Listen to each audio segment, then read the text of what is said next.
Welcome back to another great episode with Candy and welcome back to another great episode of Candy and Her on Wheels. And Her on Wheels? Clap. Welcome back to another great episode of Candy's World on Wheels. I'm Donnie. This is Coop. And let's have some fun this afternoon.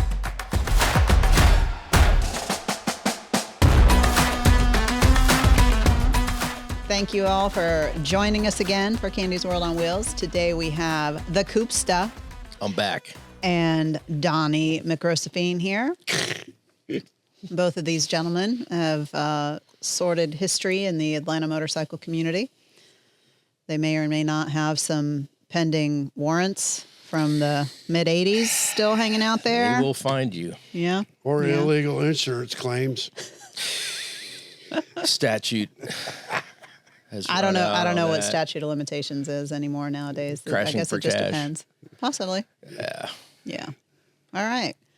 So, gentlemen, how did you guys meet? I don't know this story. Clarkston, Georgia. Dateline, Clarkson, Georgia. Church Street. English Oaks Apartments. C50s. Yeah, wheelie contests on a Z50. The fella I met who mentioned in the last episode with Donnie, Dean Swims, a.k.a. Dino, met him the first night, and the next day I lived in Atlanta. I met Donnie because I went over to their pad, and then I ended up renting an apartment there with my buddy Hudson and another guy, Mike Gill, who kind of disappeared years ago.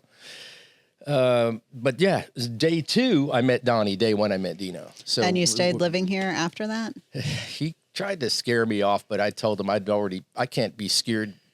I've been through so much, that every time he thought he had me, I was like, dude, I know that trick, So yeah, we go that back way far. And then it's crazy how our careers have just followed each other. We were in the motorcycle business, and prior to that, we were in trades. I was plumbing. He was doing carpet. Remember that? Yeah. Always driving a Ford van, too, all these years. Mm-hmm. Then I got into BG, and then shortly after he did, and we've been together. It's nuts. Who does that anymore? You and I, baby. I know it. That's how we met. Dude, that's actually pretty cool. What do you think about our history and the path that it's taken us down into similarities? I never had a little brother, and turned out it was Donnie. Aww. I said, come on, buddy. Brother from another mother. I'll get you in here, man. Dude, the Waffle House trips. Sunday mornings. Yeah. Tell Did you them about guys- the wheelie contest, Coop. Okay, yes, wheelie contest. Yeah, Come on, give it up. If you can wheelie a 4.3 horsepower Z50, you can wheelie anything because it's all balance. And this is what we did for fun. I don't think we had, was there even cable TV back then? Did we have like 3 channels? So it was like go outside on the Z50 and you'd get 3 tries, as I recall. And you had to loft the front wheel at a certain point and carry it up this slight incline in the parking lot. The chief of police for Clarkson, Georgia, lived in the same apartment complex. We had a few run-ins. And that was our entertainment. And it made us better racers, too, because of the whole balance thing. It all plays out in the end. Z50 wheelie contests, I recommend them because, again, low horsepower, very short wheelbase.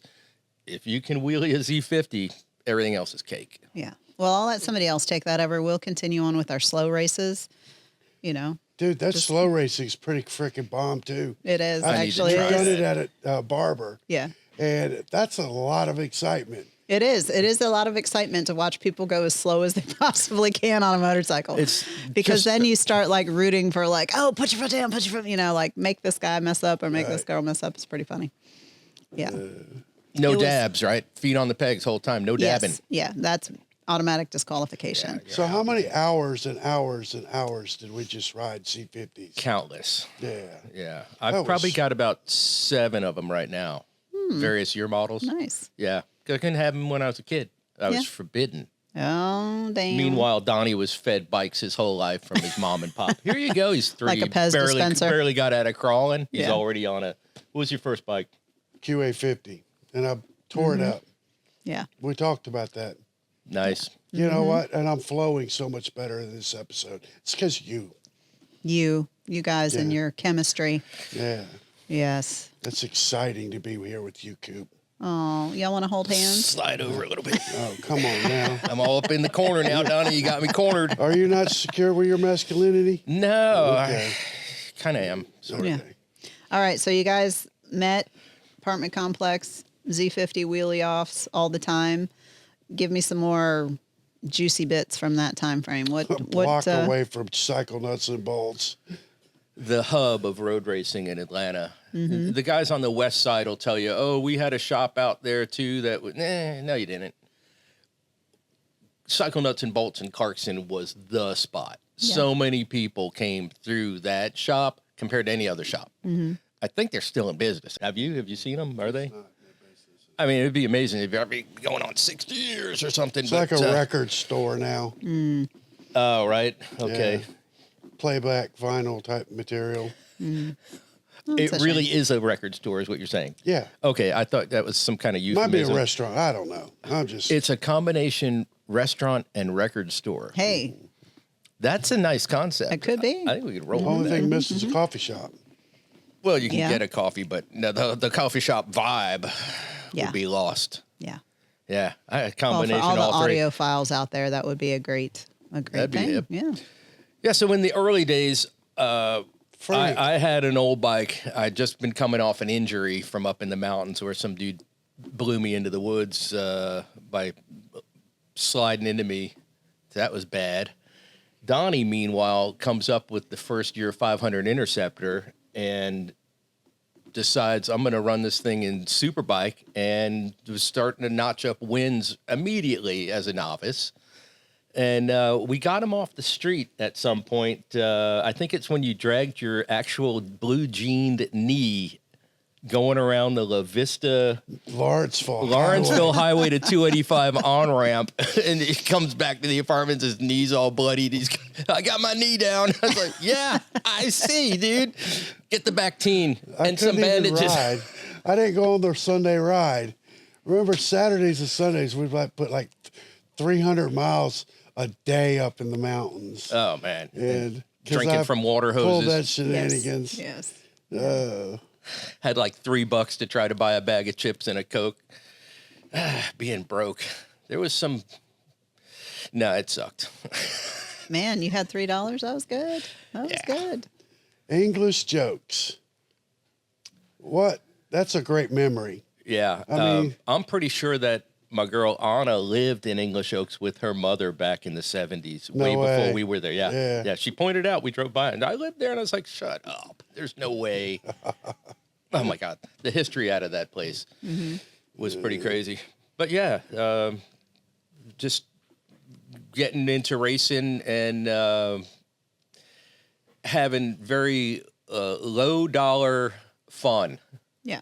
You know, it's making manwich sandwiches, because that's like the big ass can of manwich would feed like 4 people. You know, and you'd probably grab some buns and you had dinner for like $1.80. That's Yeah. where potato chompies originated.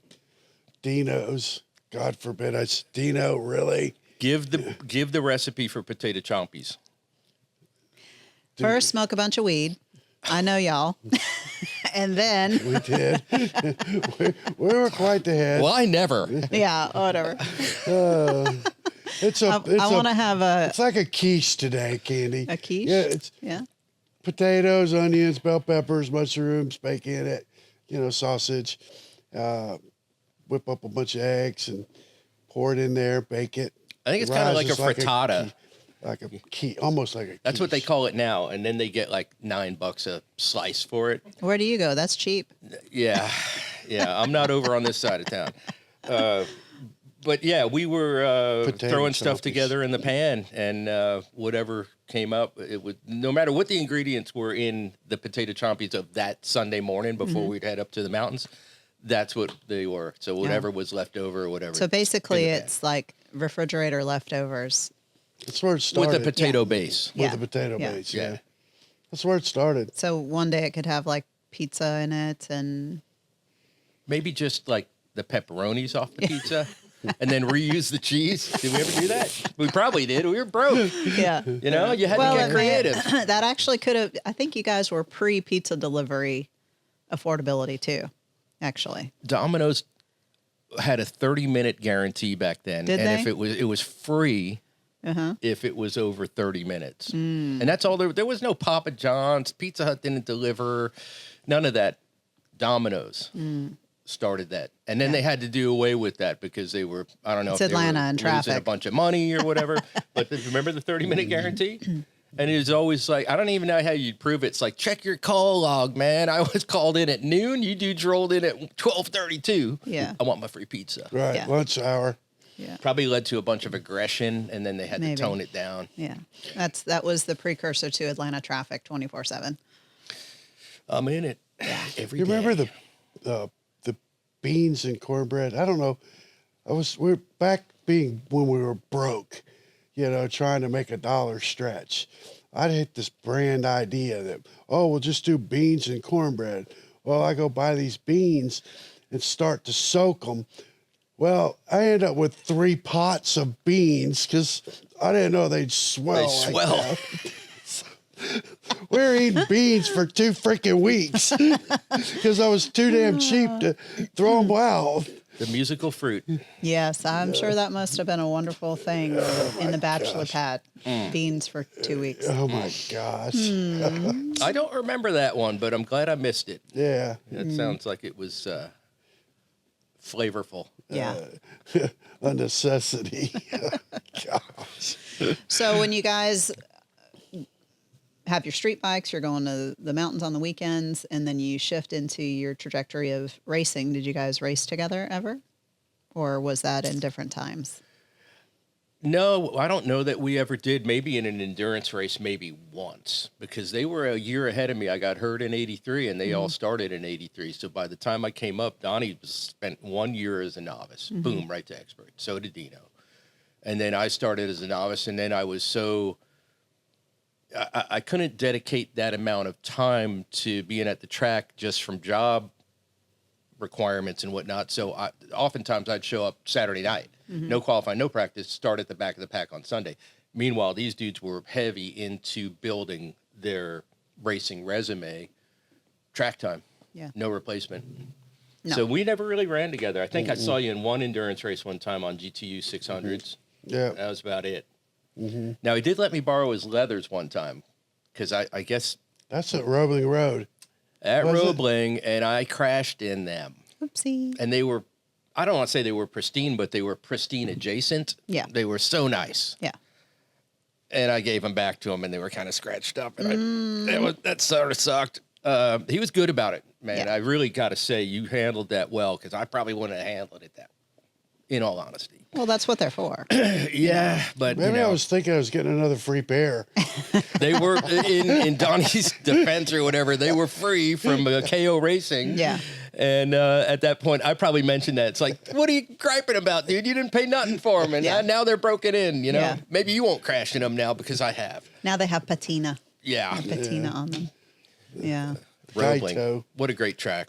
Well, I put some historical documents there for you guys to look at together. Man, What do we have here? this might have been one of the first Donnie Rowe productions. You put this whole thing together. Yeah, sure did. Dealer news. In fact, do you have the page bookmarked inside here where it's got a... That's Candy's copy. Okay. But there is a picture Yeah. of me and Candy's in here, I'm in here, Dean's in here, Donnie's in here, as well as, God, I mean, we had, what were we selling 7 brands at that time? 8. 8, which is Open 7 days Kinda a week. not unheard of these days, but back then it Yeah. was.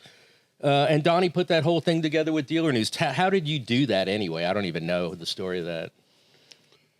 It started that we had Dealer News, and there was every month there was a new dealership on the cover.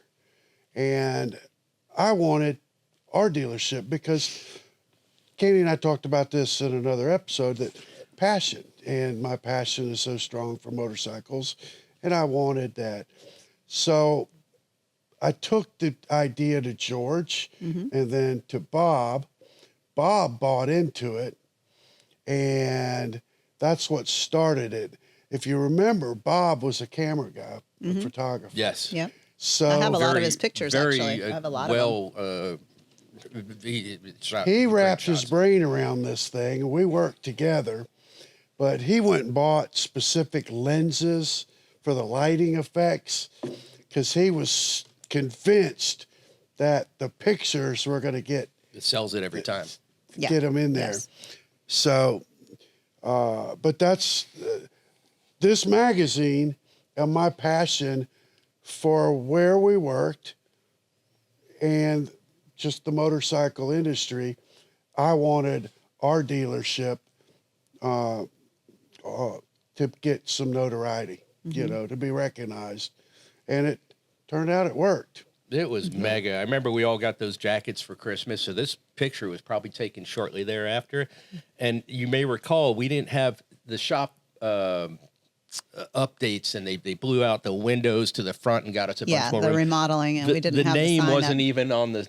There was no indication, so they actually, that was post production, and they put the name of the shop up top there. They almost got it centered too, or level. Yeah. I don't know. It looks good, but I thought that was funny because I remember seeing this issue for the first time, and I'm like, how'd that? Oh, okay, I see. That was good work. Yeah, Donnie, you really made that happen, man. I'm gonna open this up and find that page inside here. Dude, you know, Candy and I were talking. We should have all worn those Yamaha jackets because I know we all have them.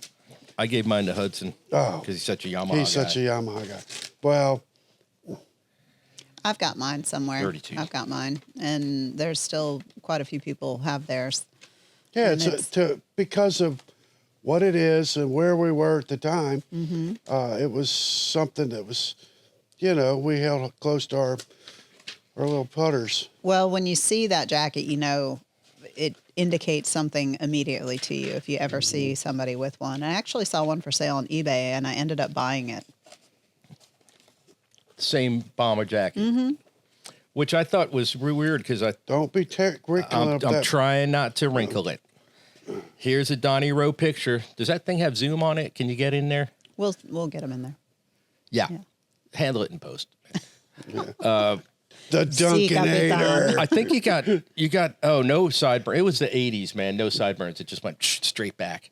And there's Bob and Phil in there also, to key players. Yes. Bob key Harvey, players. absolutely. Phil Ryder. Yeah. So yeah, that was pretty cool, man. I mean, that was a prideful moment there. That was the Being on the cover. dealership to work at. Every motorcycle shop got this sent to them. You got to wonder what went through their mind. How come we don't have jackets?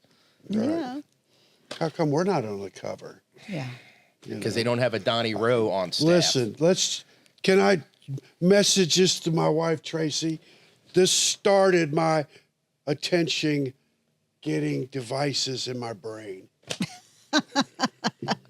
Yeah, sure. Blame that. No, it had nothing to do with the racing and everything like that before it. Yeah. Well, for dealer news, they've highlighted dealerships. That's their basis. It's dealer news, and it was just something to be in it and to be able to see dealers from across the country, because then we didn't have the internet. So the only way that we knew about other dealerships was through Cycle News and Dealer News, and the companies that got into those magazines. You heard about them more.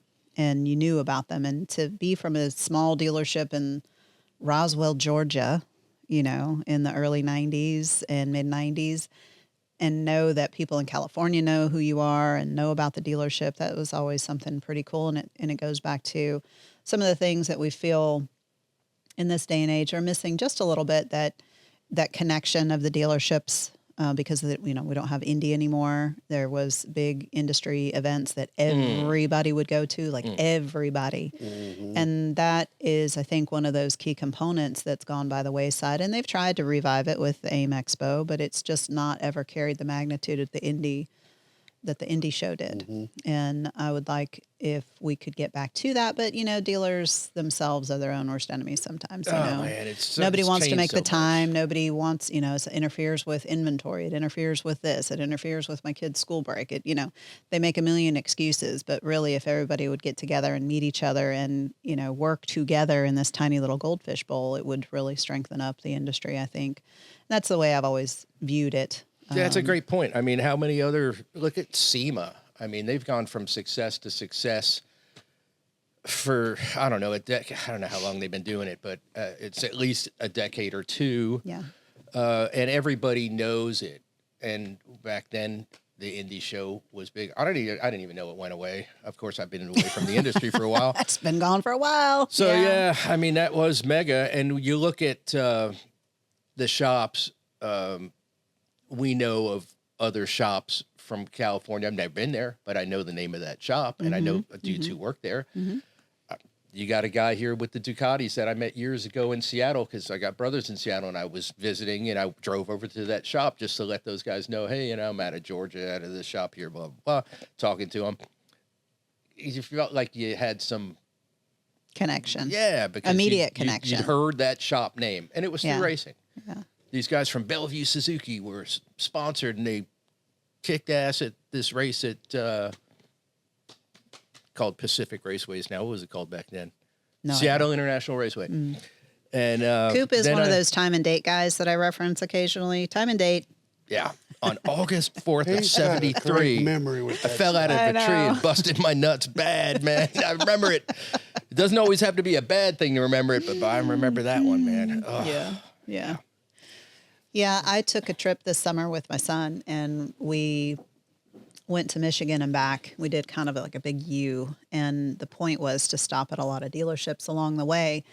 And you know, I used to go out to dealerships a little bit more frequently, but the last 20 years I've just been in my little nucleus of wow, and that's it. But that is something that I miss, getting to know people that work at other stores, because you never know who you're going to end up working with. You never know who you're going to end up working for. And I've always felt like that was something that is important, pretty much like in any industry. Like, you don't treat somebody poorly because you may need to come and ask that person for a job one day, or you may need to work with them, or they may need to work, it's just a common sense kind of thing. So I stopped at about a dozen dealerships, and it was a very, very, very interesting experiment on my part. Did you tell them about you, or you just rolled in and played customer? Well, for the ones that I talked to somebody at, I told them who I was. But for the ones that I walked in and walked around and nobody talked to me, I didn't tell them anything. The kiss of death, man. So it was a very interesting kind of like report card on our industry, especially because it was 12 shops in different states, different environments, different whatevers. And we're rolling up in our big truck and trailer. So we're rolling up with like fully loaded down, like obviously we're in the industry. And for some people to just not even pay attention, to see who's coming up in their parking lot, to see who's walking around in the dealership. I mean, it's not like I wanted to have red carpet rolled out or anything. It was just more or less like an introduction, like, hey, if we can ever help you, or let's work together, or if you've got bikes, I've got bikes, let's, it was just more or less networking. And it was really interesting at how some of the dealers wanted to get me out of the store as fast as possible, like to the point of being rude. And then there's others that welcomed me in, and I had to pry myself out, like, because I could have kept talking to them about all kinds of things, and it was a lot of fun, and they were super nice. So it was kind of a mix. I would say 50% was a good experience. And then the rest of the 50%, like 25%, I walked in, no eye contact from anybody. And then the other 25% was, what are you doing in here? Get out of here. Really weird. Wow. Really weird. So Bizarre. I don't know. Does that average out to be like a C- in the report card experience? Oh, in the new report carding, I think that's probably an A. Have to be. That's the problem. Yeah. You tried, that's 80% of your grade. Yeah. Back when I was in retail management, I'd always take the time to speak with somebody if they were coming in. Mm-hmm. You never wanted to blow them off, because there might be something that you could get out of it. There might be a piece of information, a different idea. So I always, specifically like salesmen and different vendors and stuff, I always took, hey, you got 5 minutes? Well, sure I do, because you don't know what you're going to get out of it. Well, it's similar to what I like to say about us being motorcyclists. I don't want us divided in any way, shape, or form. I don't want you to say, oh, I'm only a Harley rider, or I'm only a sport bike rider. No, put a damn helmet on your head, ride, be a motorcyclist. Right. So say any of these people in this store that didn't say hi to me or whatever, say like we see each other in the airport and we're wearing industry stuff. Well, we're going to be like, oh, hey, you, what's up? Where'd you get that? And you're going to start talking. So why do you have to be that way in your dealership where Right, your house. You're ignoring the person coming in? Because what if I had been a customer that just won the lottery and wanted to buy everything on the floor? Not that that's very likely, but it's just funny the way people are, because outside of that environment, they probably would have started talking to me, recognizing that I was from the same industry. But yet I walk through the door and I don't even get acknowledged or greeted, which was just, kiss of death. Drives me crazy as a business owner. It just is wrong. But again, that was 25%, the ones that did it the right way were really, really great. And I really enjoyed meeting the people and talking to them at those dealers where I had to like, okay, we got to go. We got to get to the next state. So those people really stand out in my mind of doing kind of the right thing and being welcoming and wanting to work together in the future. Well, to your point, if we pull up on motorcycles at a gas station, it doesn't matter what make, model, brand, size. It's always an open conversation. It's always, we have something in common. Yeah, it's kindred spirit. It is the people that want to be on the two wheels, that want to be on the open road, that have that same love of it. And, that's what we want to foster here for sure. And we should be within the industry fostering that. Right. Don't judge. Put a damn helmet on the ride. Do a wheelie. And do a stoppie. Notice I didn't say pop a wheelie. Do a stoppie. Do a wheelie. 3 gears. Click that thing. Work it. Stoppies. Yeah. Yeah, I couldn't even imagine being in sales and not like being scared to approach somebody, right? So I'm not trying to make excuses for the people that didn't approach you, but like maybe all the sales guys were in a meeting or something, and the guy from who normally is like the truck driver. I don't know, nothing against truck drivers, dude. I still drive a truck. No, this is what they were doing. Here's bizarre. That's what they were doing.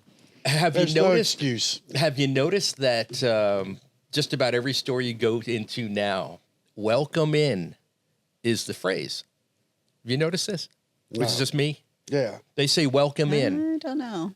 Somebody started this. I don't know. Maybe it was some influencer or something, and it welcome in. So, right. So you broke the ice. Bienvenidos. Okay. Now it's going to be, let me know if I can help you with anything. Mm-hmm. Or like I would just go directly to it and go, hey, man, thanks for coming in today.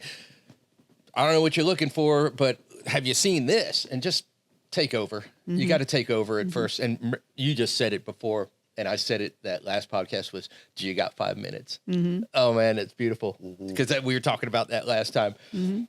Kind of takes this sting off or whatever. And I've said this before, that people have been programmed from birth. What's the first word a baby says? I've never had a baby. You guys, both of y'all have. What's the first word they learn? Is Dada. Okay, I thought it was no. Is that the second word? That's the second word they learned. No. So from birth, they've been saying no. So it's like they just say it because they're like programmed. That's because that's what you tell them. Yeah. That is actually what you tell them. Dude, bad kitty. Oh, yeah. Wait.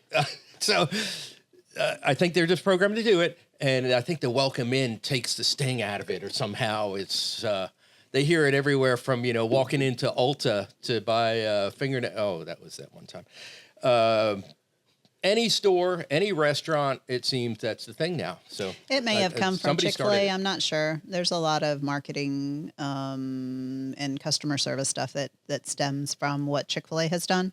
Mm-hmm. And I just watched a really interesting thing on the difference between Chick-fil-A and McDonald's, and how Chick-fil-A whips them in revenue with a smaller footprint and being closed one day a week, just simply from the way that the customer service. The perception. Yes, the customer service is handled, and they have very, very strict guidelines. They're scripted exactly what they say to people, and it is very consistent across the board in any Chick-fil-A that polite. you go to. Very polite. For sure.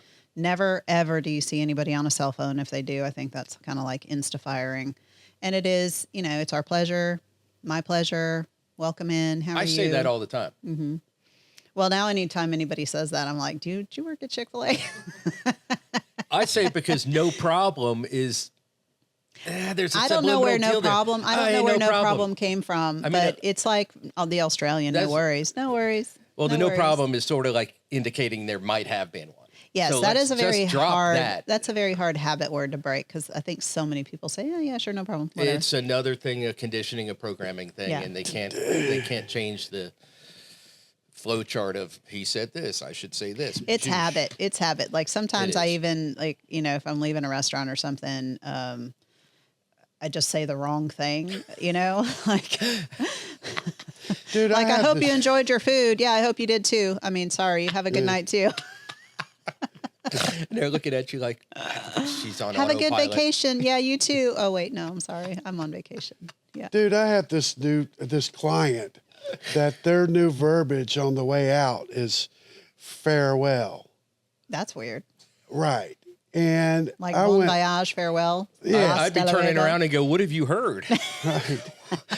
It sounds So- ominous, man. well, if you look up fair and well, and I said, well, y'all might want to put this like definition board. It's really cool Yeah. on the wall. Right next to your because mission statement. When you're Yeah. saying farewell, it's Well, not- we've lost sight of what that means. right. Yeah. It's It's fare thee basically well. like fare thee well, do Right. well going Right. forward. Yes. Right. But yeah, now we're like, am I going to jail? Farewell. If farewell becomes See you a one thing, day. I am going to come up with a response for it. Hey, I That's appreciate almost them scary. thinking outside the box, though. But it's kind of strange, the first time I heard it, it's like, what? And then Somebody was just trying to be different. yeah, Yeah. and do something different. Yeah. Try not to let a safe fall on you. I mean, what? What'd you say? Hey, you reverberated the Yeah, mic. sorry about that. I was going That's Hendrix okay. with the reverb. Yeah. It's all right. All right. So dig down deeper in there and tell me what comes to mind there. Is that the Journal or a Daytona Journal? Daytona newspaper. Oh man, I don't know how many bike weeks I went to. I've got great stories from Bike Week. Went to a couple before I ever ran, and it was great because it was an event where you could do the Pro-Am, the Championship Cup Series races, and amateur one weekend, and then the very next weekend you'd run 600 Super Sport or 750 Super Sport, whichever, or both on your 600. I think they allowed that. And, it's March and you're in Florida and it's typically warm. Not always. There were some weekends that it was Very cold. not shorts weather. Mm-hmm. And the crazy shenanigans that went on after hours at Daytona, specifically at the Ocean Deck, which is like the spot to go. Do you remember the year Schwantz won and he wasn't even old enough to be drinking a beer? So he was standing outside the window, which was no glass. It's just a framed opening. he's getting past So beer. they're passing him, standing in the sand. So that was kind of funny. So yeah, there's been such Bike Week, man. Yeah. That's what you're getting at? The Bike Week deal? Yeah. Bike Yeah. week. Bike Week's fun. Flew down there one time. And when I say I flew, did I tell you this story? Tell me. Did you fly with Daddy Tom? I did. I don't remember the aircraft. I don't think it was that Cessna Mooney. 172. No, it was something else, man. What? But anyway. It might have been. Anyway. His time and date was failing. Yeah. All right. So I did a couple years of aviation mechanics in high school, 11th and 12th grade, vocational technical in preparation to go into the Air Force, where I thought I was going to be a jet engine mechanic. It didn't work out that way. So I'm familiar with a lot of things, as you know. I don't want to claim that I'm an expert in all these fields, but I know a lot about a lot. We were talking about that. I know a little about a Yeah, lot. right. I don't know a lot about a lot. I know a lot about a lot, man. I read a lot. I observe. So we were not 15 minutes into the flight, and he's An engine decided, starts smoking. well, there's only one, and he's our buddy who will remain. I think you said his nickname, so we won't say his real name. Daddy Tom. Yeah, exactly. Yeah, I'm not too proud. He says that he's going to go to sleep, and that he was very confident in my abilities, and told me he points at a couple of gauges, and I already know this stuff, but I'm humoring him because first thought was he was kidding. He wasn't. That's scary. Here's the altitude to maintain. This thing here shows how the wings are level, and then here's the compass heading. stay at 260, whatever it was, and you wake me up when you see lights. Right. You were running under VFR, visual flight rules. It was at night. Right, but you were running down 85, 75. Well, there's no lights in middle Georgia, Right, you know. right. And it's not like we're following I-16 Well, and I'm back like then, looking down. Yeah, back then there wasn't. Now there is. Right. There's a town every 20 miles now. Used to Yeah. not be. So I flew to Daytona and I, woke him up when I started to see some lights and Oh we my God, landed that is about so sunrise. scary. It was not scary though. It was totally cool. I was good with it. I was playing around. I was getting some kind of negative G's, positive G's, kind And of he was wiggling just around. sleeping. Yeah, he could sleep. I'll tell you my at story. at a Metallica concert. This guy. Oh my God. We went to Laguna one year. He climbed up into the Laguna billboard. I went with Dino and him for a Champion Spark Plug 200 race, early 80s. We couldn't find him. We're looking all over for him. We found little Kenny Roberts Jr. on a YFM 80. He told us there's a guy passed out at the Corkscrew and people are pouring beer on him. Oh my God. A little 8-year-old Kenny Roberts Jr. said, follow us. So we're in the rental car boondocking it down this dirt road going to the Corkscrew. And then we get to a part where there's these cones or fence or whatever. And he little Kenny Roberts hits a park and brake on the YFM 80 and he walks back to us and he goes, I don't think you guys are allowed to drive past this point. Just keep going, kid. We're going to go around it. We couldn't find him. As we're about to leave, thinking, oh, my God, we don't even know if he's alive or whatever. He comes stumbling up to us because evidently he had a couple of bottles of the B&V Chardonnay. What was his favorite wine? Sounds horrible. He's like, are you guys ready to go? I said, dude, we've been looking for you all day. Oh, my God. So anyway, So my story on flying to Daytona, we leave Charlie Brown Airport about 2:30 in the morning, and he does the same thing.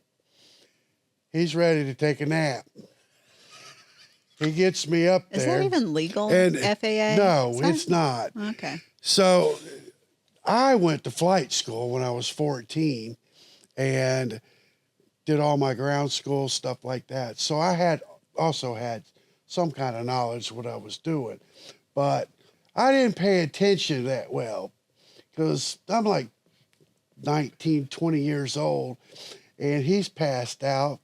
I'm doing the G thing and he's coming up fluttering off the seat.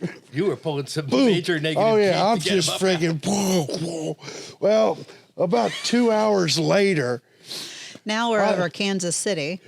I look out and there's water. So it's like, oh shit. You hung a right. I wake, nudging Daddy Tom. Tom, get up. There's water underneath of us. So he freaks. You saw that boy woke up like that.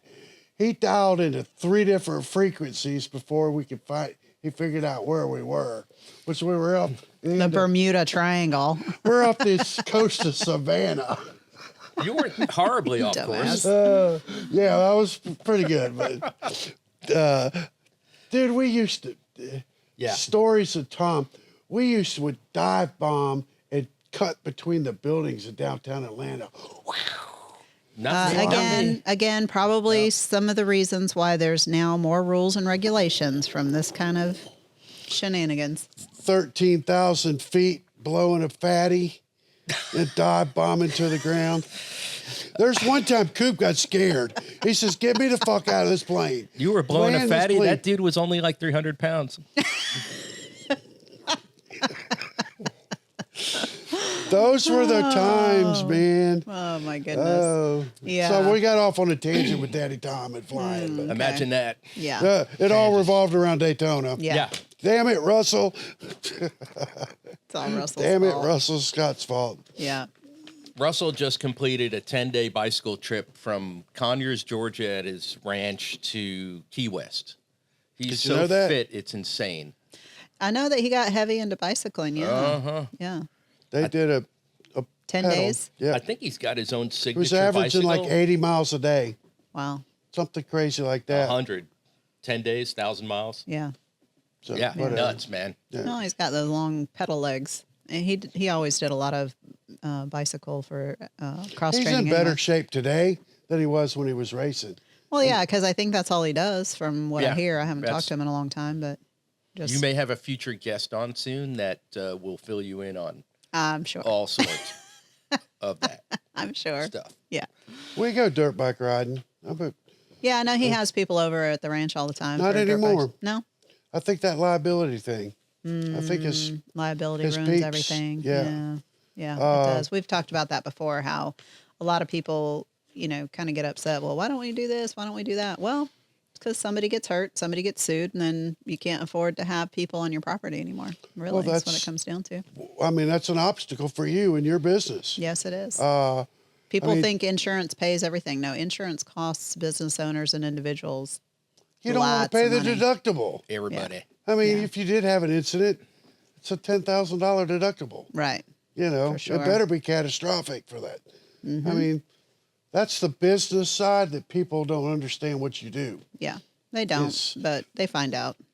But Well, Anyway. Time out a second. Yeah. I didn't even check with y'all. What do you guys think about my sweater shirt? Well, I was almost going to comment. it's so nice. Yes, It's from very, the Vladimir Zelensky collection. Oh, I got see it for that $7 now. thou I see on that auction now, on yeah. Etsy. Uh-huh. No, you I did bought good. that at a garage sale. 7,000 Estate Ukrainian sale. dollars, Estate. or is All that right. Ukrainian Well, I dollars, mean, they're or- really American dollars if you think about it. true. Dude, yeah. I was looking at your sweater a minute ago. No shit. And thinking, damn, I'm glad I didn't wear my green sweater today. Oh my God, y'all could have Bobsy been twins, yes, dude. Tweedledum my and Tweedledee. I had that Dumb damn and thing Dumber. out. Yeah. Dumberer. I thought, well, depending on the lighting, let me wear something. That I'd have gone pops. downstairs and got something off the rack. We would've Candy, put 'em- Candy would have already been pointing. Go get something. Don't, Yeah, we don't, would've no, no, put you in a no. Icon Not good. hoodie But or you have something. something equally cool. Very similar. I love this thing. Sitting over looking at you going, damn, I'm glad I didn't wear that sweater because it was similar. It would have just been funnier. Fuck yeah. You know what? Let's do that. Let's start dressing alike. No. Okay. We already got too many things in common. All right. Yeah. Adrenaline junkie, you. Yeah. So speaking of more things in common, so Donnie, what's the funniest thing that you ever remember about Coop? Uh-oh. You'll have to give me a minute to think about Okay, that. Coop, how about you, I for got- Donnie? Are you cool with me telling the story about when Levy moved into that house? No. Okay. No. Come on. No. Let me think about it. It's a little embarrassing. It's So more what? Who embarrassing than it cares? is funny. You Hey, said funny. I so- just Funny. had a different experience with a bidet. Well, okay. And Didn't know You how thought they it was a worked. water fountain? Kinda. kind of. Got him in the face. It's a squirter. What happens when you turn the Oh my God. It's a squirter. Okay. Yeah, we'll leave that at that. All right. But you know what's so funny about Levy's house too was that fully dressed mannequin behind the door that would mess you up. when you go Oh, to it would bed. scare the In shit out of restroom. you if you didn't know it was there. Yeah. Yeah. You go in, you close the door. Ah, my God. Said I jumped. I recommend doing that. It's not just Halloween, it's year round. Yeah. Park a mannequin behind the door. They don't see it, open the door, go start doing your thing, and at a corner, Well, we It have works. we have mannequins and stuff around here, and I get very used to them.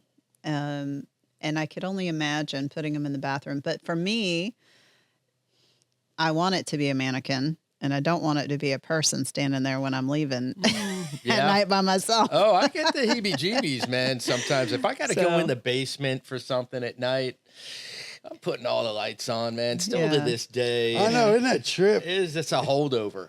Yeah. Yeah. No, I don't. I'll walk through here in the dark, but yeah, the mannequins need to stay in the same place. And They don't people have have tried to move them and do kind of try to scare me or See? whatever. But See that? I'm a little bit used to it. Those But putting eyes them in the start bathroom, I moving, wouldn't you're like. in trouble. Yeah. Oh, yeah. So what's your story about me, Donnie? You got to get me back. I forgot. I didn't think about it. I need to think about that. All right, we'll check back in He's 5. part of the short attention span theater group as Right. well. It's long dialogue, I suck at. You're Are you flowing sure? good, bro. You You sure are about flowing, that? man. Yeah, I don't think so. Uh, All right, so then you guys are in Oh, the wait, he's got it. motorcycle. no, I don't. Okay, sorry. Go ahead. So you work together in the same dealership, Roswell Fun Machines. Dude, we were the king of F&I. Yeah, 'Cause when we- you would go to lunch and I'd have to cover for you, I felt I contributed. But yeah, you were really, that was your thing. Dude, that was we your could- raison d'etre.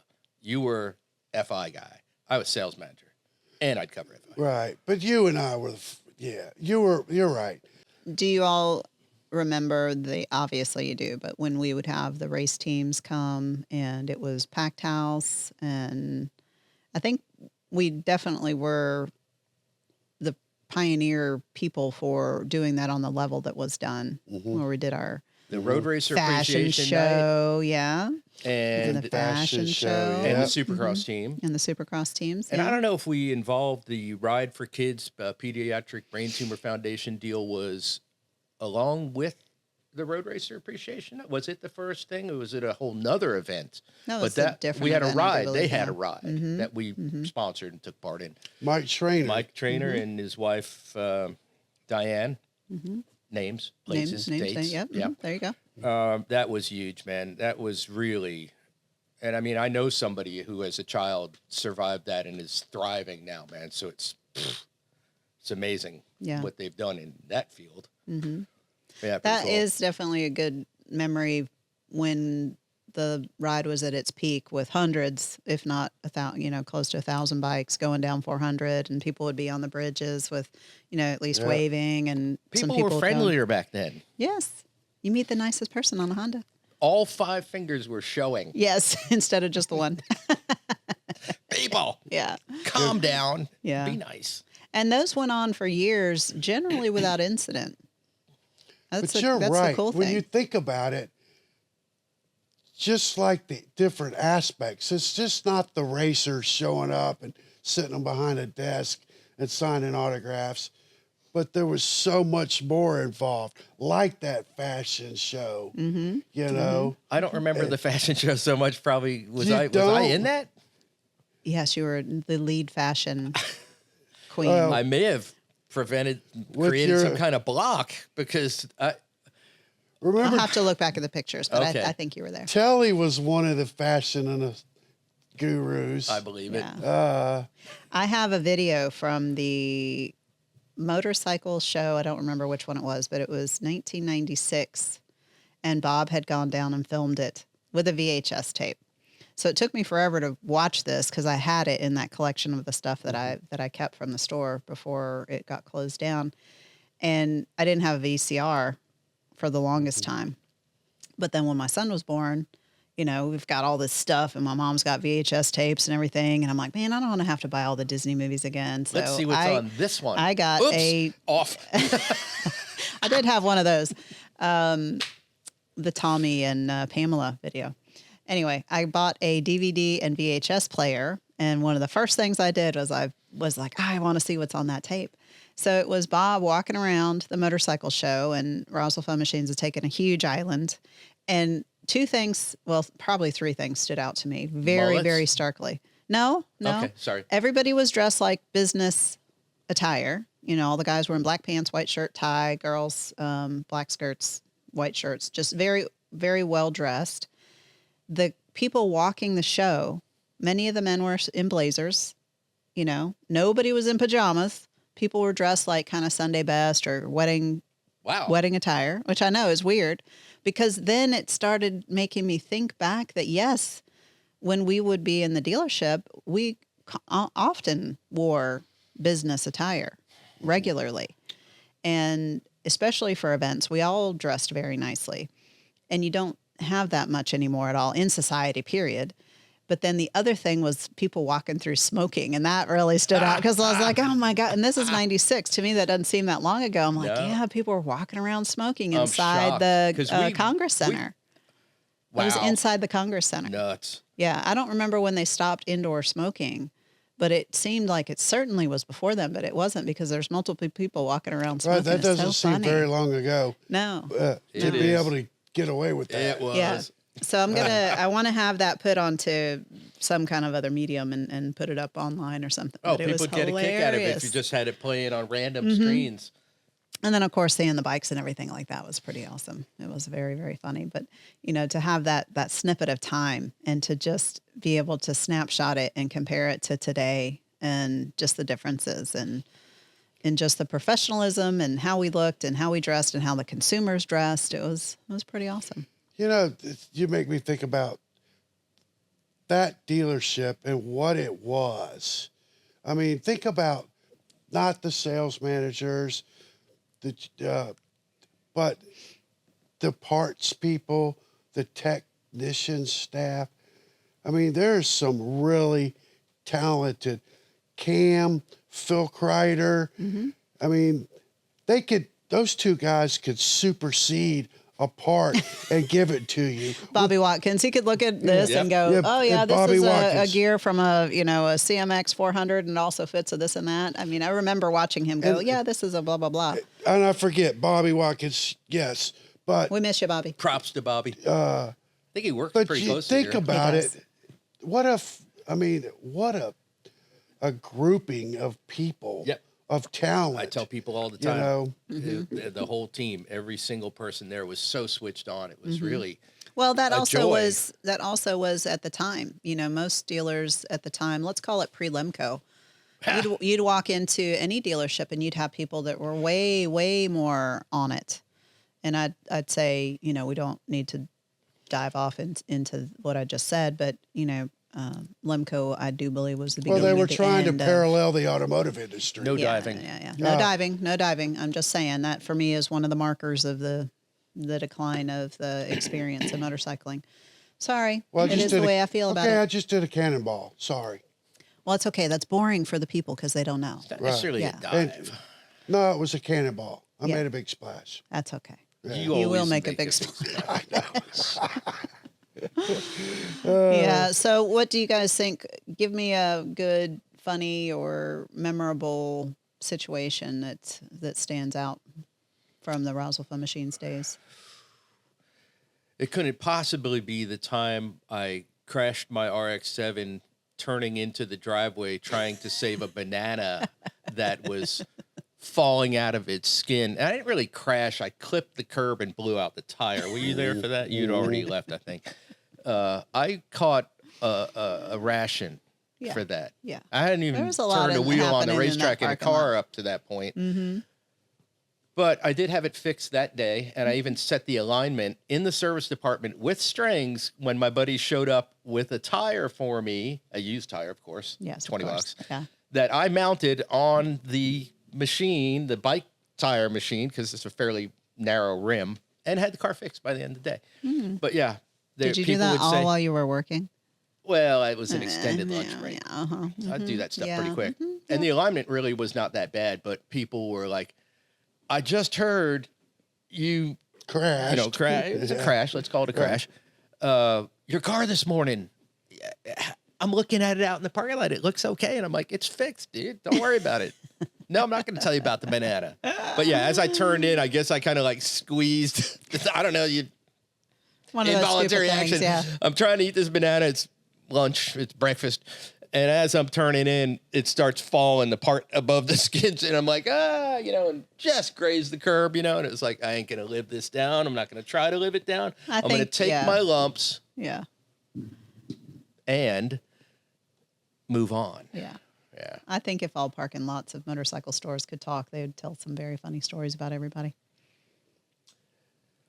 Well, I did really crash a 600 Ninja at Honda of Atlanta on Northside Drive one time because the Galindo Superbike grips were so sticky once you... Is Galindo still in business? Galindo, if you're Maybe. hearing this now, this is not really an endorsement, so go get some popcorn. As I rolled... well, first off, you had to wheelie into the parking lot every morning because it was an uphill and it was very easy to wheelie. You had to. And It I was a set the requirement. front end down. And at the time, Kawasaki had a recall on the rear brake caliper, so I didn't have any rear brakes. Oopsie. Yeah, but I still rode because I needed to commute.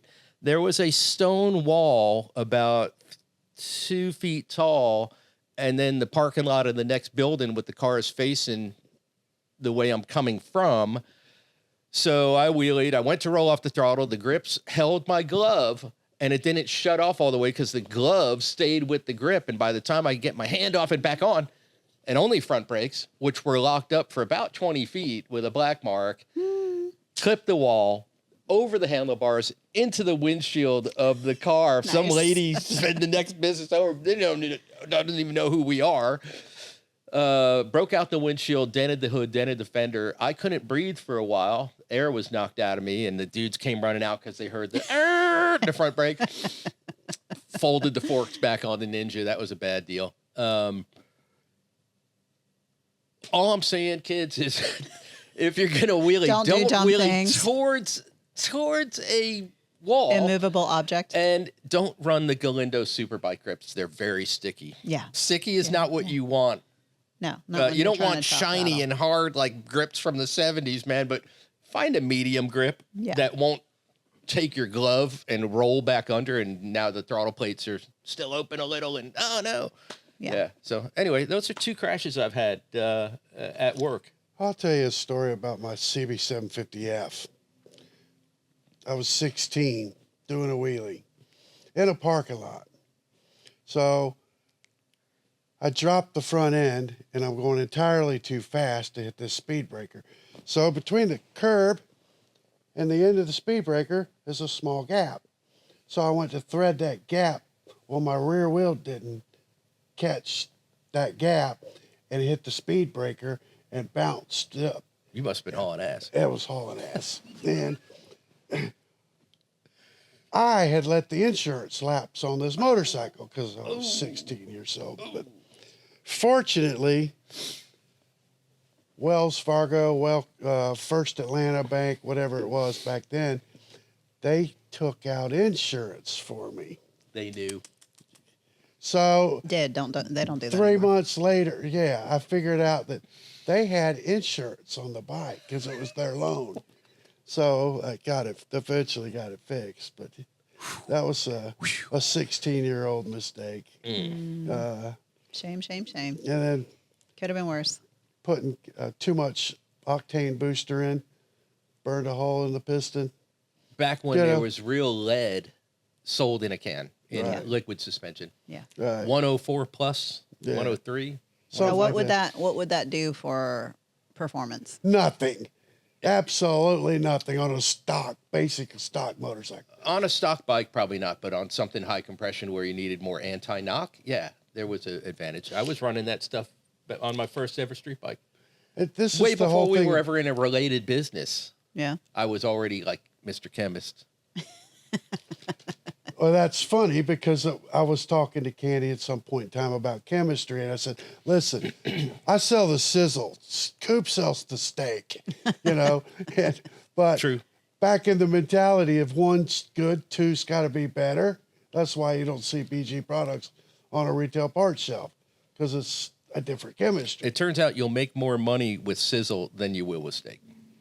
Yeah. People I didn't are learn like that. I just People stayed to are the like that technical, you know? Nowadays, yeah. Donnie's like, you need a dog and pony show, man. You need to really amp it up. And I'm like, nah, dude, I'm facts, man. I'm chemistry. Take them down the classic path that you want them to go down.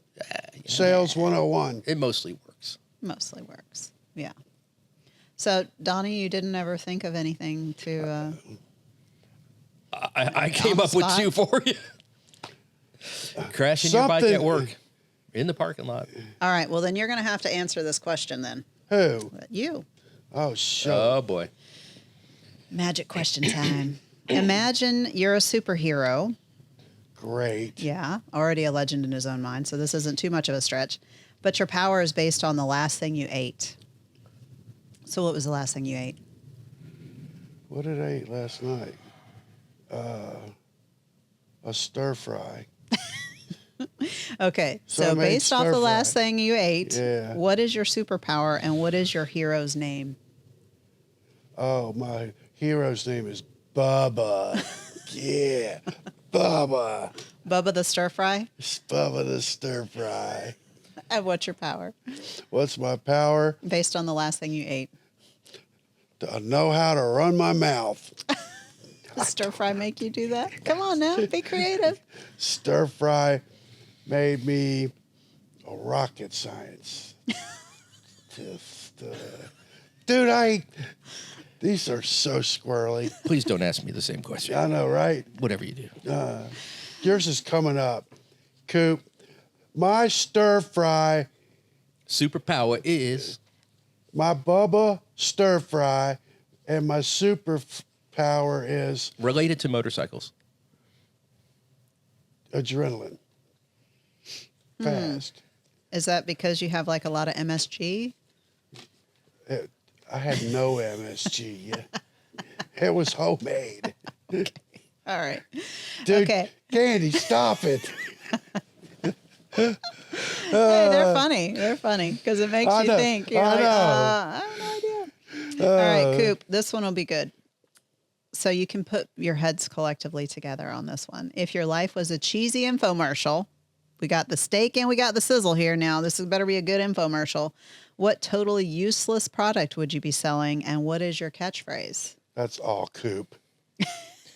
At one point, we were at a convention in Wichita, and they did one of these group building deals, and they handed out, each table got some styrofoam, like a ball and a sphere and like a Christmas tree shaped thing, cone.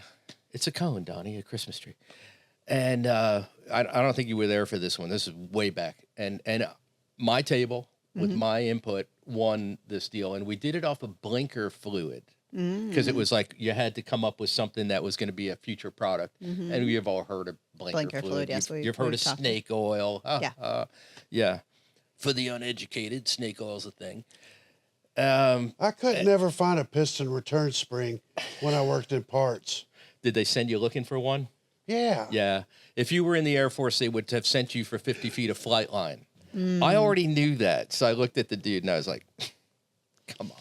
I know you don't see any stripes here, bro, but not falling for that. Really? Flight line? All right. So your life is a cheesy infomercial. All right. Bring it back in. What total useless product would you be selling, and what's your catchphrase? Well, we've narrowed it down to the product and a catchphrase for that. Now, I am asked all the time when I come up with a great idea or a great product. Anna's first thing she says is, what are you going to name it? And I'm like, honey, I've just come up with the concept. And then within 3 seconds, it's like, blah, blah, blah, blah. And then we roll and we laugh our ass off because it's truly funny and it fits. So on this one, I'm a little bit at a loss right now. I think I'm going to reclaim my time like they do, right? I reclaim my time. Thanks, that Coop. we're going to come back to this one because I'm going to need a second. Huh? On Blinker fluid. Okay, so your life is an infomercial for blinker fluid. Are you on like what is that, TVC? What is the channel that's QVC? QVC. You're on QVC. You have your own QVC for blinker fluid. Well, I mean, you'd really have to sell it because it's one of those things that people, it's always what you don't need. Yeah. You know, it's like, I should get that device, which I have one of these, where you pump the little thing in it. Is that what you're thinking? And it stretches out What your am I lower thinking? back. Yeah, I know. I got one of those because I thought, oh man, it will distract my spine in the lumbar region because, maybe that's what I need. It sucked. It doesn't work. I'm thankful that I'm not constantly having stuff sent to the house but this is a thing that people do later in life. You'll see a whole collection of stuff that's from infomercials and all. So blinker fluid, you sell it because, they don't know they need it, but they need it. Coop's blinker fluid, the fluid you never knew you needed, helps your blinkers be fluid. Too much repetition, but you got to say the off message strong. 3 times. True. 3 times. See, At she's least. so spontaneous. What about you? Yeah, I'm not that guy. you are that guy. No. You just like saying Hey, you're not. you know what? What about my Donnie Rowe M&Ms? Those were beyond what anybody would have ever expected. You get custom My M&Ms branded Donnie Rowe M&Ms. I melt in your mouth, not in your hand. Oh my God. Yeah, and then that whole thing ended my up in a God. sexual harassment lawsuit that got thrown out of court. You lucked out so No, much that on was Lou. Oh man. Yeah. Moving on. I don't know. Hey, you've got okay. We've got to head towards the exit. So tell me about Donnie Rowe Boulevard. Oh man, Tell me Quickly. You got 2 minutes. Okay. I'm in awe of DR. So in 2012, AMA, Gene Crouch, I think this was, contacted me and needed help in my ideas about selling tickets. So at that point, they came up with the theme, the title, Donnie Rowe Boulevard. So we've been promoting and marketing motorcycle road racing at Road Atlanta for quite a few years. Last year, we've had some pretty good events. We had a live band. Was it last year? 1 year, Roberto Pietri, the Mucho Macho Madman from Venezuela. He and his wife were guests up there. He gets name talent every time. Nice. Torrin Collins came up. But the point of this is what? Just it's the point of it was originally to sell tickets to bring people into the stands, so to speak. But is it a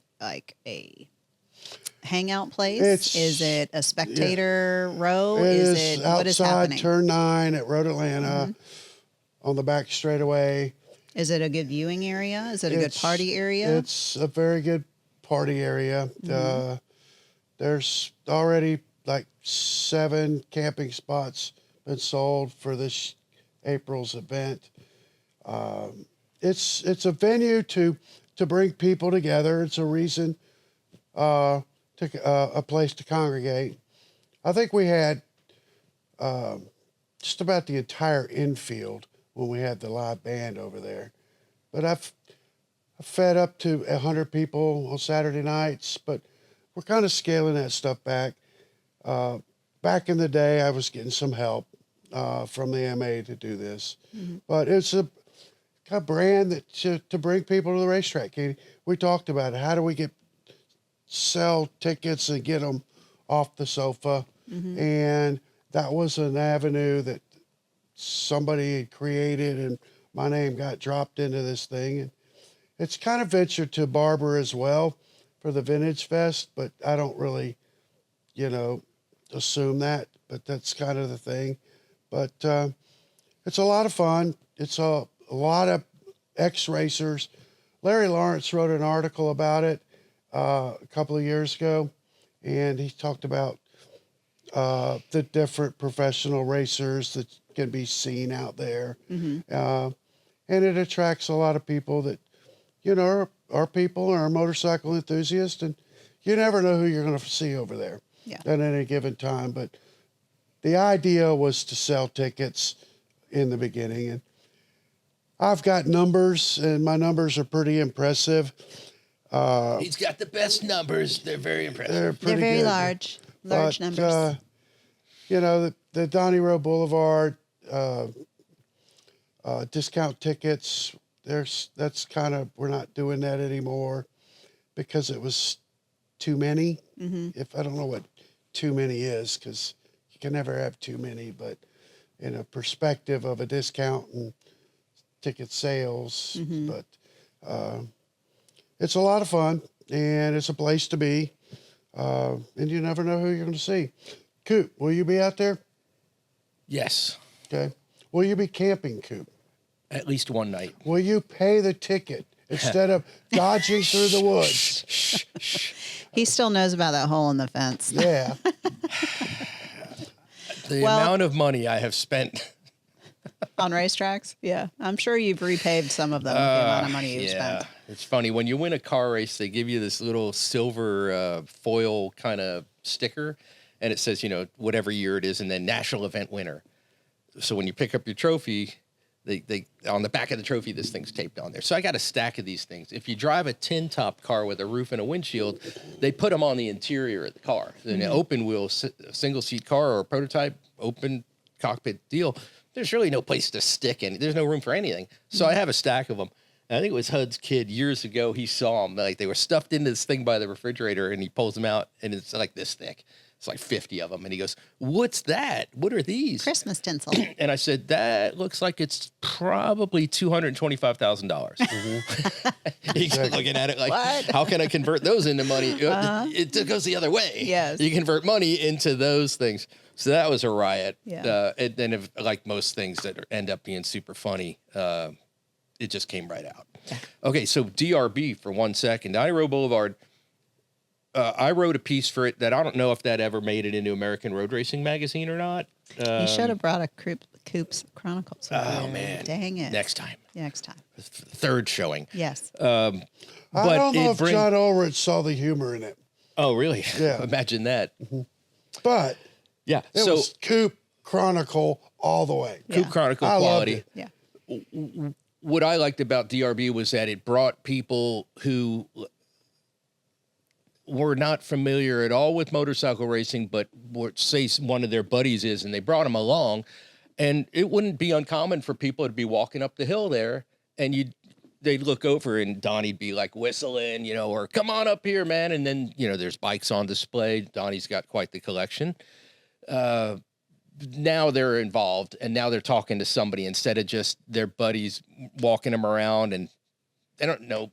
Yeah, the person might be giving them some feedback or whatever, but now it's in a group setting and it's not just their buddy. Mm-hmm. So that bred this enthusiasm. That's what DRB is all about, was the enthusiastic Mr. Enthusiasm right here, Dale Earnhardt is the intimidator. Donnie Rowe is Mr. Enthusiasm. Remember that? I'm somewhere in the middle. Yeah. So I always got a kick out of just, you'll find this amazing. Now I'm sort of off to the perimeter looking at stuff. I'm not like the main act anymore, man. I kind of aged out of that. Oh, yeah. And I just enjoy sitting back and watching the interaction between people. Yeah. And then offering commentary to my significant other. It's just Anna. the commentator now. She does it too. All right, look at this guy. All right, there goes Donnie. Donnie's going in for the kill now. There, so it's just. I think it's a we fun have some time, slow man. race footage that you still need to commentate on. We need to get that rolled out for springtime. I don't know what happened this year. I think I was doing something I could No, not this get is. out of. We need to still do this. All right, well, this then is we just need you to and prepare. Duncan sitting. And Oh, doing okay. it. Add Yeah. commentary to it. Yes, add commentary to it. As former British Grand Prix motorcycle racer announcer Chris Carter. Chris Carter, Yeah. yes. Yeah. Yes. High pitched voice. Yes. Yeah. Oh my God. We Yes. tried the slow race thing at DR Donnie Rowe Boulevard, but there's just so much going on. We've never been able to successfully pull it off. Yeah, I think you need a captive audience for that. Like, we've got everybody just hanging out in the parking lot, and it's just there. It's So, there. Yeah. I mean, we at one year we posted some signs, but we never got it off the ground because there's something else going on. And Well, it's probably not an event for everyone everywhere, but it is something that adds. It's low risk, I'd say, although people do get a little throttle happy sometimes. But it's for what we do in our parking lot and the space we have. It's something that is exciting for people to watch. That is not making me cringe too much, Too much. Yeah, I would not be doing a Z50 wheelie contest out there. That is for sure. Oh man. Definitely not. Really? Because Liability. Y'all said it. I still, it's been a couple of years, but I still love just to take the thing out. I could name some names that y'all know that got terribly hurt with the little bikes. The little bikes will bite you. Are they You know not that? geared Yeah. up when they're on board? Are they just course like not. Of wearing course a not. bathing suit or something? Yeah, flip-flops, Right. It's got a lid on, man, and some L-bonds. Yeah. no, Got to. That's the whole problem. Okay, is back- they think it's That's the They're thing. not The gonna little be bikes hurt. aren't going to hurt you. yeah. It's like people who think riding in the dirt doesn't hurt, but it does. So So Coop and I truly have a lot of memories. I still can't think of something that really stands out. Oh, you're going to think of 100 as soon as we're done. As soon as it cut, we, Oh, but wait a minute. Can we refill roll this? tape again. Coop and I were actually roommates at one point in time too. Yeah, housemates with a total of 5 people. No, it wasn't. It's me, you, and Ron. And Dino and Daddy Tom. 5 people. Not at Ron's house and Yeah. Marjorie. Dean never never. lived Anyway, up there. moving on, gentlemen. Could have sworn he did. No, it's me, you, and there's a 3-bedroom house. The 3 amigos. And The 3 musketeers. Ron Eworth, Glenn Cooper, Donnie 2 Rowe. dudes who are really fast and 1 dude who is kind of okay. That's how it worked out, man. Can't keep up you with were these you were guys. picking up the rear. All my buddies won national championships. I have in cars before it became a runoffs but eligible class, whatever. Won tons of races. those dudes were on another level. All Don't of them. take anything away from yourself. You're a monster, man. Yeah, just and not you're like- a freaking motorhead. Yeah, I am. Yeah. Grr. Yeah. He eats bolts for breakfast. He's definitely strips them out. Grr again. Nice. Guess what Nice. time it is? It's time. Yeah. Is it a wrap? is. Yeah. It's a wrap. It's a wrap. Let's go I get think lunch. so. No. Yeah. Let's go get lunch. Dag. Yeah. No. I'm Well, I buying. appreciate you guys very much for coming in your second visit here and your first visit here. Man, That was second pretty visit. awesome. Yeah. I must You know- have done good the first time to get an invite back. No, I needed you to bounce off of. True, and you flowed masterfully. I know, it This was- is the first tripod podcast. No. No. No. Really? The Hennessy's. Tripod? and- Maybe first tripod. That's what I'm saying. I think this Try, is the yeah. first Yeah. 3 guest podcast, but we've had 4. Yeah. We've had the quad pod. Whoa. Quadcast. Okay, we Yeah. got work to do then. What I'm do you call sure. it when it's 5? Quint cast? I call I'm it, going with I that. call it an audio nightmare for Duncan. Yeah, I was saying, I call it not happening. You could have somebody crouched down right here, a very tall person, so Right. their head would be like right Yeah. here. Bounce up. Okay, sorry.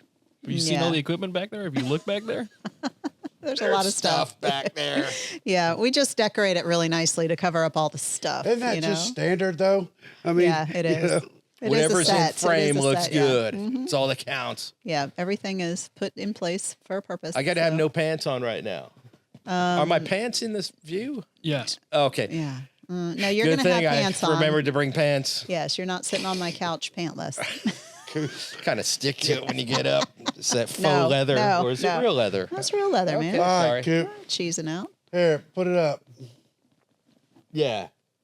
I All love right, you, to buddy. All right, decades back of at ya. friendship, decades of friendship forged in motorcycling right here. That's right, Thanks, man. Candy. You Yeah. know what? Had I the told best you time. before, but you are awesome. Well, thank you, Donnie. I appreciate that. What he said. And it, Yeah. I have the utmost respect for what you've built for yourself Well, thank you. It's and been your a team. long haul. And it's your team, your family. Yeah. But They are and my it's a family. family. Yeah. Yeah. And for anybody Congratulations. who does know me and wonders why I talk in a very weird way, now you know why. These guys were influencing me when I was just a young wee thing. 19, as I 19 recall, years old. Yeah. on a Kawasaki 250 Eliminator. Yep. She pulls up and I'm like, Dude, that's I'm so probably not going cool. to talk to this person when they walk in. I'm just going to ignore them. Uh-huh. Make like they're not there. Uh-huh. That didn't happen. No. Well, you know what? I She didn't was- say welcome in Wasn't she a either. receptionist or something? Or Me? something. Yeah, but she was. Yeah. Was that your first job there? Yeah. Yeah, receptionist. From what location? No, at At Roswell. Roswell. No, I mean, like, there was no desk out front, Yes, though. there was. There was. There was. Okay, That awesome. was before the remodel. Oh, Yeah. okay. All right, awesome. I don't remember. He doesn't even remember. My God. Dude, I got I one made on such you. an impression. I thought you were immediately selling. No, well, see, that's how you remember it because it was that fast. Yeah. True. It Yeah. was 2 weeks. Yeah. He's like, I'm ready to advance. No, And I'm 2 like, weeks, and George "Who's was like, this "You're chick?" gonna do more." I'm Was gonna it teach George you or this." somebody else? George. I can still Okay. picture it. He came over to the desk, he knelt down, he goes, "I'm going to teach you to be a salesperson." And I was like, "Okay." And then there we are. That's So, how it happens, man. People notice stuff Mm-hmm. and they're like, oh, this is somebody I could work with. yeah, Sometimes it's not. yeah. So you got to give them the chance. Yeah. But that also is a catalyst for how I drag the stuff out of people, whether they like it or not. I see more in people than they see in themselves, and that's simply because he saw more in me than I saw in myself at that time. And that's how So, we're going to end it Yeah. on that's how I those ended words it. of wisdom. Because that was poignant. Poignant. Pointed. Poignant. Check you later. And it's a wrap. We'll see y'all later. Thanks for coming. Thank you for tuning in to Candy's World on Wheels podcast. Leave a review anywhere that you're listening to this podcast, please, and thank you. Reviews really do make a very big difference in the growth of our channel. Is Donnie blotchy? Is he coming across good? Do we need a little pancake? Dry him out. I already put makeup on this morning. Awesome. I had to put some Yeah, base. Coop wanted to know if there was enough time for makeup and hair in between. I said, I don't know. Whatever Donnie can make you look like with the stuff I have is fine. I didn't want to be glowing on the forehead, so I put some base on. Yeah, that's How you like the chopsticks, Coop? I did that for you. You didn't see them. chopsticks. Is that what? Okay. Pork All right. chops. Sideburns. I did see them, and I was going to talk to you about it later. Why? You said the last time I grew them out, they looked good. It's badass. You look like a trucker Fucking from A. '73. Man, let's He go. needs- What is this? He's a Peterbilt, Coop. 13 I speed, did it on purpose double clutching on the down for this change. show. You need to have the Evil Knievel suit on now.